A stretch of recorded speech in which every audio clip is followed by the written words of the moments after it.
আমরা ইষ্টভীতি নিয়ে অনেকেই অনেক মন্তব্য করি, বিভিন্ন কথা বিভিন্ন মহলে আমরা শুনতে পাই। ঠাকুর ইষ্টভীতি নিয়ে একেবারে ডাইরেক্ট কি বলছেন? ঠাকুর বলছেন ইষ্টভীতির মূল কথা হচ্ছে ভোজ্যটা বা পয়সাটা ইষ্টভীতির মূল কথা নয়।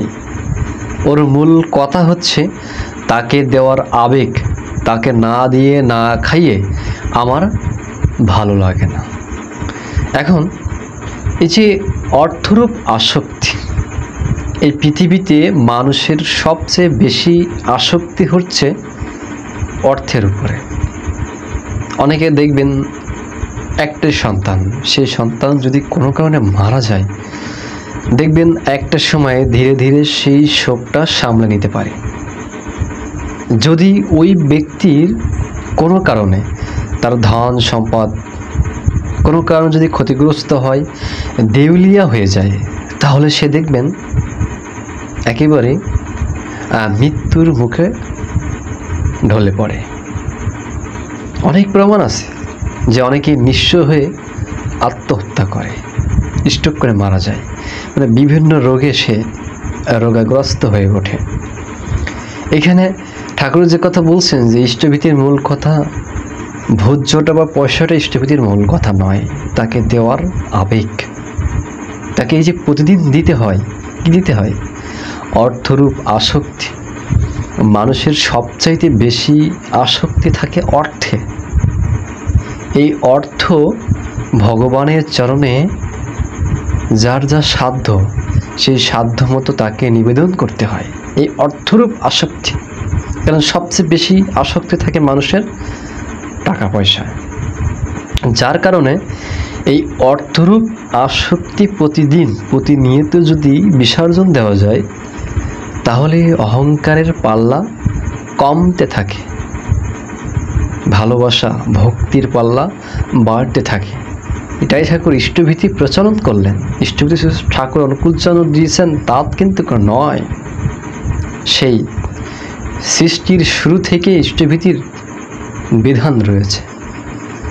গীতার ভিতরেই তো ভগবান শ্রীকৃষ্ণ বলছেন যে আমার দেওয়া জিনিস যে আমাকে না দিয়ে খায় তাকে চোর বলিয়া জানিও।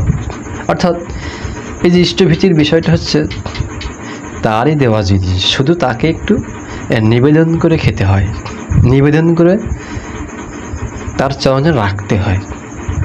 এই যে বিভিন্ন সময়ে দুর্যোগ, বর্তমান সময়ে বাংলাদেশের প্রেক্ষাপটে বিভিন্ন জায়গায় বন্যা হচ্ছে, ভারতবর্ষে বিভিন্ন জায়গায় বন্যা হচ্ছে। দেশের যত ক্লান্তিকালেই আসুক না কেন, এই সৎসঙ্গের থেকে বিভিন্ন অর্থ সাহায্য করা হয়। আচ্ছা, ধরুন সৎসঙ্গ থেকে 50 লক্ষ টাকা ত্রাণ তহবিলে দান করা হচ্ছে। এই 50 লক্ষ টাকার ভিতরে আপনার 10 টাকা আছে, আমার হয়তো 2 টাকা আছে, কারোর 5 টাকা আছে, আরেকজনের হয়তো 20 টাকা আছে। তাহলে যদি একত্রে সেই সেবাটা আমরা দিতে পারি, তাহলে দোষের কোথায়? কারণ দিন শেষে অর্থের প্রয়োজন আছে, কিন্তু সেই অর্থটা এই যে তার চরণে নিবেদন করা, তাকে দিয়ে আমাকে খেতে হচ্ছে। এটাই তো শাস্ত্রের নিয়ম। আমরা বিভিন্ন সময়ে চায়ের দোকানে অনেক টাকা খরচ করছি, অনেক খরচা করছি, সেটার বিষয়ে তো আমরা প্রশ্ন করি না। এই যে অর্থগুলো, এগুলো তো আমাদের কল্যাণেই তো ব্যবহৃত হয়। একটা দেশে থাকতে হলে সেই দেশের সংবিধান অনুযায়ী জনগণকে ট্যাক্স দিতে হচ্ছে। এই ট্যাক্সের পয়সা কাদের কল্যাণে ব্যয় হচ্ছে? আমাদের কল্যাণেই তো ব্যয় হচ্ছে। একটা সুষ্ঠু বন্টনের মধ্য দিয়ে আমাদের কল্যাণে কিন্তু ব্যয় হচ্ছে। এটা কিন্তু ভাববার বিষয়। এবং যে ইষ্টভীতির যে মন্ত্রটা, এই যে পারিপার্শ্বিক দেশ দশ গৃহ সমাজ, এইগুলোর কল্যাণের জন্যই তো ইষ্টভীতি করা হচ্ছে। তাহলে এটা নিয়ে আমরা কেন প্রশ্ন করব? যে কথা বলছিলাম যে অর্থরূপ আসক্তি প্রতিনিয়ত বিসর্জন দিতে হয়। ঠাকুর যখন সশরীরে ছিল, হঠাৎ সকালবেলায় ওই ঠাকুর ব্রাশ করবে, তো পেস্ট ফুরিয়ে গেছে। এক ভক্ত ইষ্টভীতির পয়সা থেকে কিছু পয়সা নিয়ে একটা পেস্ট কিনে আনছে এবং ঠাকুরকে যখন দেওয়া হয়, ঠাকুর জিজ্ঞাসা করছে পয়সা পেলি কোথায়। সে বলছে যে ঠাকুর, ওই ইষ্টভীতির পয়সা থেকে আমি এটা নিয়েছি। ঠাকুর খুব ক্ষিপ্র হয়ে গিয়েছে, রেগে গিয়েছে।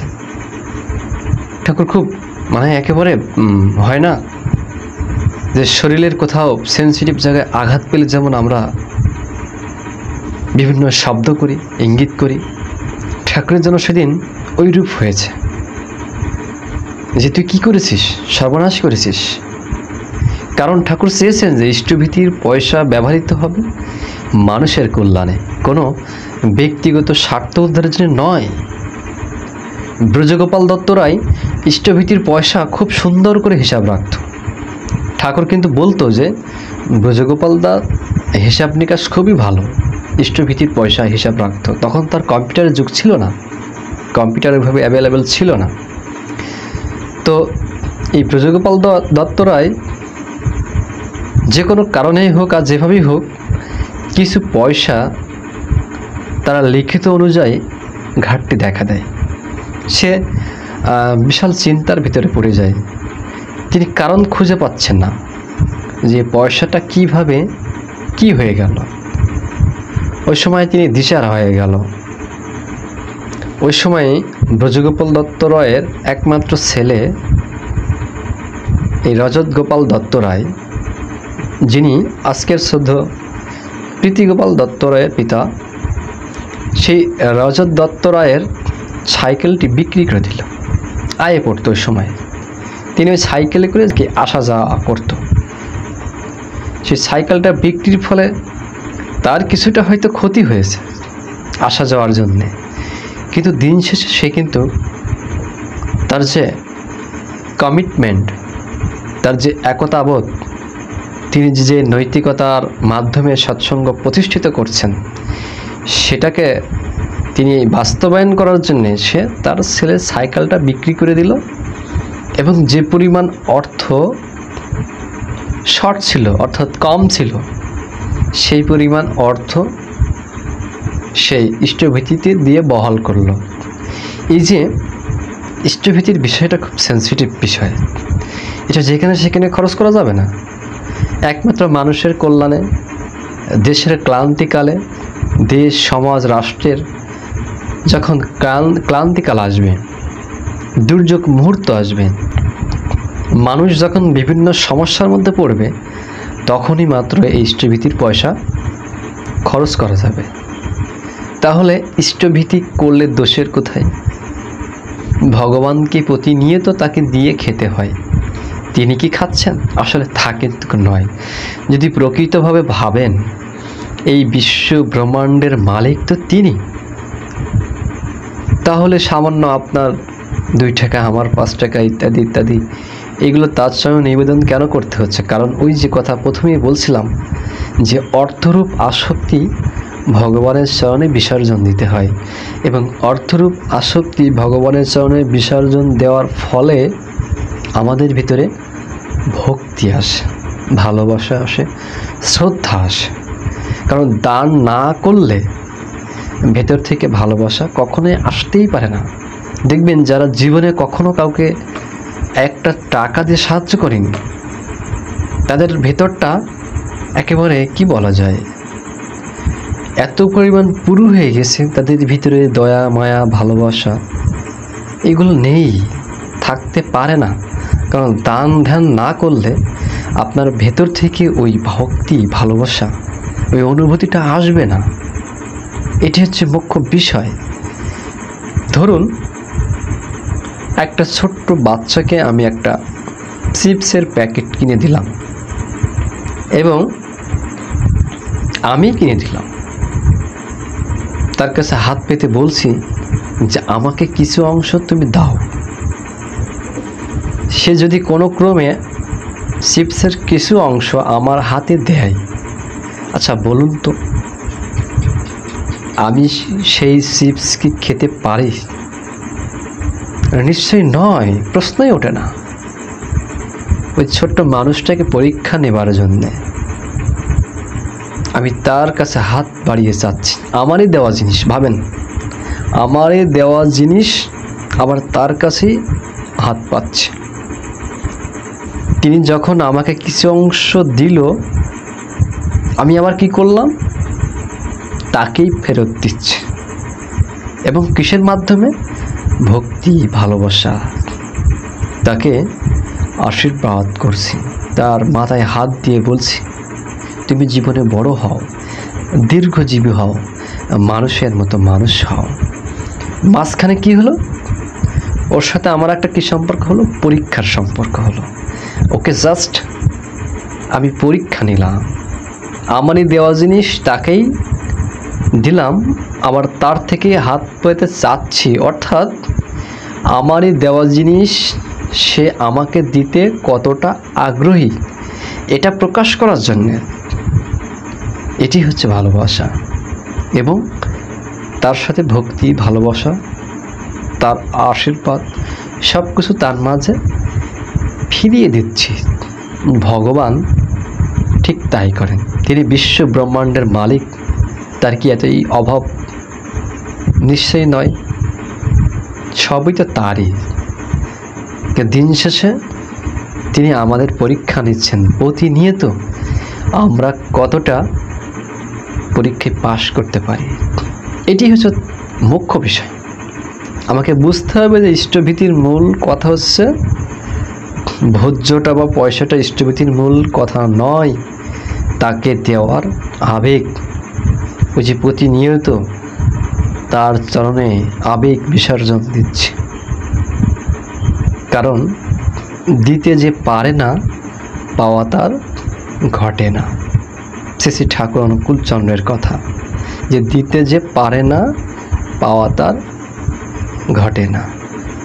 যতক্ষণ পর্যন্ত আমরা তার চরণে কিছু না নিবেদন করব, ততক্ষণ পর্যন্ত আমাদের খুব বেশি পাওয়া হয়ে ওঠে না। এই বিষয়টা আমাদেরকে খেয়াল রাখতে হবে। এই যে ইষ্টভীতি করার ফলে মানুষের সবচাইতে বেশি যে রক্ষা কবচ, অকাল মৃত্যু, বিভিন্ন রোগে শোকে আমরা যে জরাজীর্ণ অবস্থার মধ্য দিয়ে অতিবাহিত হচ্ছি, এই সমস্ত সব কিছুর একেবারে বলতে পারেন টোটকা চিকিৎসা হচ্ছে ইষ্টভীতি। কারণ এই পৃথিবীতে মানব সেবার উপরে আর কিছু থাকতেই পারে না। এই মানব সেবা শুধু মানুষের সেবা নয়, অর্থাৎ জীবজগৎ যা কিছু আছে দুনিয়ার বুকে, এই সব কিছুর উপরে সেবার রূপে আর কোনো সেবা থাকতেই পারে না। এবং আমার আপনার সেই ইষ্টভীতির পয়সা দিয়েই এই জীবজগতের সেবা হচ্ছে। ইষ্টভীতির মন্ত্রের ভিতরেও সেই কথাগুলো কিন্তু প্রকাশিত হচ্ছে, জীবজগতের কল্যাণের কথাই কিন্তু বলা হচ্ছে। এখানে কখনো নিজের ব্যক্তি স্বার্থ, ভগবানের স্বার্থ, এই কথাগুলো কিন্তু আমরা মন্ত্রের ভিতরে উচ্চারণ করছি না। কারণ দিন শেষে আমার যদি পাড়া প্রতিবেশী, দেশ, দশ সবাই ভালো না থাকে, আমি একা ভালো থেকে আমার জীবনে লাভটা কোথায়? কারণ বাঁচাটা হচ্ছে একা বাঁচা নয়, নিজের সহ পরিবার, দেশ, দশ, সমাজ সবাইকে নিয়েই বেঁচে থাকাটাই হচ্ছে জীবনে আসলভাবে বেঁচে থাকা। এটা আমাদেরকে খেয়াল রাখতে হবে। আমরা ধর্ম করছি, প্রতিনিয়ত যে যার মতো ধর্ম করছি, অনেক কিছু করছি। অনেকে ধর্ম বলতে বুঝি যে এই বছরে একটা দুর্গা পূজা আসবে, একটা কালী পূজা আসবে, একটা ঈদ আসবে, মানে যার যে ধর্মের যে মেন যে ইভেন্টগুলো আসবে, এটাই মনে করি আমরা ধর্ম। বিষয়টা তা কিন্তু নয়। ধর্ম হচ্ছে অনুভূতির উপর, এবং ধর্ম প্রতিনিয়ত করতে হয়, প্রতিনিয়ত শিখতে হয়। ধর্ম আছে নিজের ব্যক্তি জীবনের জন্য। এই জিনিসটা মাথায় রাখতে হবে যে ব্যক্তি, দম্পতি, গৃহ, সমাজ, রাষ্ট্র, এই সব কিছু উদ্ধার হয়। এই জিনিসটার প্রতি আমাদেরকে খেয়াল রাখতে হবে। দেখেন, আমরা এই যে ভারতীয় উপমহাদেশের যারা আমরা ব্যক্তি, ভারত বলেন, পাকিস্তান বলেন, বাংলাদেশ বলেন, এই সমস্ত দেশের মানুষ যারা আমরা আছি, আমরা প্রচুর ধর্ম করছি। যে যার মতের থাকেন না কেন, সে তার জায়গা থেকে সর্বাত্মকভাবে চেষ্টা করছে, কিন্তু আমরা সৎ হতে পারিনি। রাস্তায় যদি 200 টাকা পড়ে থাকে, লোকটা সামলাতে পারি না।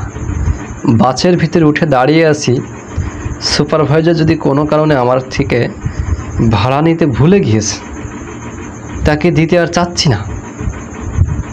এই যে আমাদের মেন্টালিটি, আমাদের মানসিকতা একেবারেই ক্ষীণ।